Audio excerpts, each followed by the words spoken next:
Unit 4, Lesson 7. Hey everybody. Telling time today. Alright, so here is the I can tell time to the nearest minute. So we start with the 15 minute.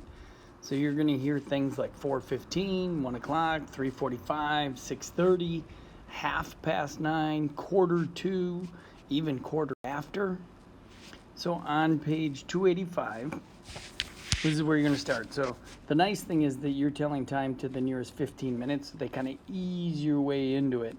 And with these, they're telling you exactly. So you have a shorthand, which is always pointing at the hour, and a longhand, which is pointing at the minute. So on this one, I just need you to write the actual time and not how you say it. So if I look here, the shorthand is pointing at the 9, and then you have to put those 2 dots there, which separates the hour from the minute, and then the 12 o'clock actually is the new hour, so you end up writing that as a 00. So same thing with number 2. I'll write that up here because my writing got kind of big. This would be 11 o'clock because the shorthand is pointing towards the 11. I put my 2 dots. The longhand is pointing at the 12, which means it's the 11 o'clock hour. And I'd kind of keep on going. So this would be 1 o'clock, and so on. So the second row, you start seeing that longhand get to a different spot. So if we were at school, I would actually be showing you how a clock turns. We have those in the library, which is kind of fun, but you can actually see how the longhand and the shorthand. So the longhand is always pointing to the exact minute. So in this case, 15 minutes. The shorthand isn't always pointing at the exact hour. So as you go from, like for instance, 8 o'clock, which is right there, to 9 o'clock, that shorthand moves to get closer to 9 o'clock. Because when it's 9 o'clock, when it's the short one's pointing at the 9 and the long one's pointing at the 12, that's when it's officially 9 o'clock. So one like this, it's pretty easy to be a puzzle penguin and say it's 9:45, but it's actually 8:45 because it's not quite 9 o'clock yet because it's not pointing at the 9. So I'll go down to the bottom because it gives you a little more space. So if you look at the shorthand on this one, I'll zoom in a little bit. It's pointing in between the 10 and the 11, which means it's the 10 o'clock hour. And the longhand is pointing at the 9. So I guess I didn't explain how that works. But every one of these numbers is 5 minutes. So you end up having, the 1 is 5, 10, 15, 20, 25, 30, 35, 40. So that's 10, 45 on that last one. So 15 minutes. Now, if you were to write this, you could say it's 11 o'clock. You could say it's 45 minutes after 10, or you could even say it's 10:45. So all of those would be good answers. Now, on the next page, you're just still doing the same kind of thing. So it's to 15 minutes, so I'm not going to do anything on that one. Show time until 15 minutes. Now, this one, you have to actually go in and say, well, what time is it? Or what time of the day is it? So AM is between 12 o'clock midnight, which I hope you're sleeping, to 12 o'clock noon, which is like lunchtime. So if it's 12 o'clock midnight, it's going to be dark. So that sun rises like right now, whatever, in the 6 o'clock hour.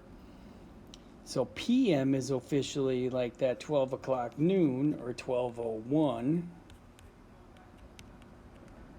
to like that 11:59 right before midnight.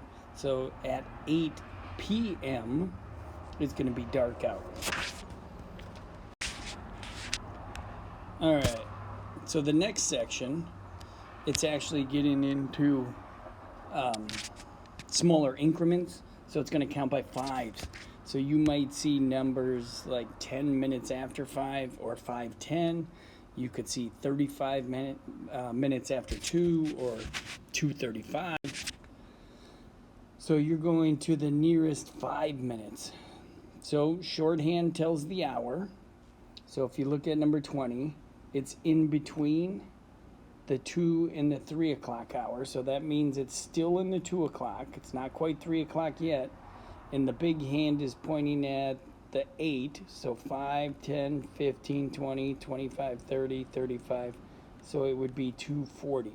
Now on these digital clocks, you can't tell AM or PM, so you would just write 2:40, and you don't know if it's 2:40 in the afternoon, like we're almost ready to get out of school, or 2:40 in the evening, which you'd be sleeping.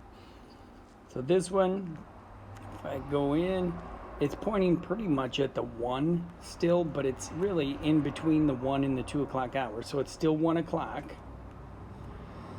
and it's 5, 10, 15, 20 minutes after 1. So 1:20 would be the exact time. Okay, now it's getting into the exact minute. And for this one, I'd be pretty lenient. Like if we were at school, you could be, a couple minutes off, because it's sometimes hard to see what it's pointing at. So 3:42, 10:39, 7 minutes after 5, 12 minutes after 2. So on this one, if I'm looking, shorthand is in between the 9 and the 10, which means it's the 9 o'clock hour again. So actually, I'll write that down here. So it's 9, and then I would count 5, 10, 15, and then you have to make your best guess as to where that arrow is pointing to. So mine's kind of pixelated because I copied and pasted. So 3:15 is at the 3, and it's in between the 3 and the 4. So I'd say 15, 16, 17, maybe 9, 17, possibly 9, 18. I'd take either answer. Both of them would be good. This one gets a little bit tricky because both of the hands are pointing at the same spot. So what that tells me is it's the 4 o'clock hour, and then it's 5, 10, 15, 20, and it's not quite 25, but it'd be 21, 22, I'd say either 22 or maybe 23, and I'd take that. So you don't have to be exactly right. If you're close on these, count it. Job need you to actually write how you'd say it in English. I just need you to write it in time. So numbers. Thank you. Bye. Well done. So for these, I don't